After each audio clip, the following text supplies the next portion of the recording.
That's why some of you believe others fled. That's why I taught you the way you experience your authority in childhood often becomes the lens through which we interpret who God is as our Father. When you go to Matthew chapter 7, verse 9 through 11, it talks about if you then, being evil, know how to give good gifts to your children, how much more shall your Father? What Christ was doing, he was tying our understanding of God to our understanding of our parents. And if you looked at your parents with any kind of disdain, any kind of malice, your interpretation of God and trying to serve him would mirror what you thought about your parents. And what that has done to some of you, it has you fear-based faith. If some of you, and see, I know some of your stories, so I'm not calling you out. I'm trying to get you to look at what's going on. If some of you like me, we may have been molested or we seen somebody been molested. And it was somebody in our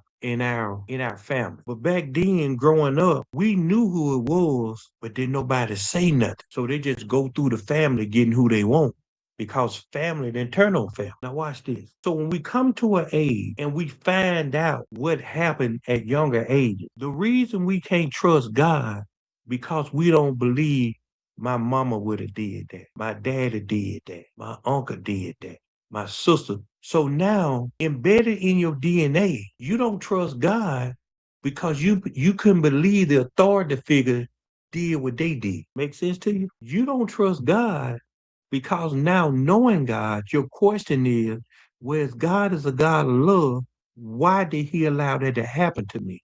Why he allowed that to happen to my sister, my brother, whoever? What does that do to you? Why would God bless me? Why would God? So what it does, it immediately hardens your heart because now you will serve God in fear. Because in the initial stages of God drawing you, you went to somebody who didn't know you. And they taught you the things of the word, not according to the spirit, but to the word. To the word. Do you know why Jesus had to pick Paul? Paul was the example Jesus needed for the church folk because he believed the word. So what Jesus walked in and talked about in parables and stories, Paul was the embodiment of that after Christ died. So he was teaching from a theological aspect that everybody could know, not just the ones that he said is known for you to know my parables. Why would the ones that know his parable know his parable, but others would? Because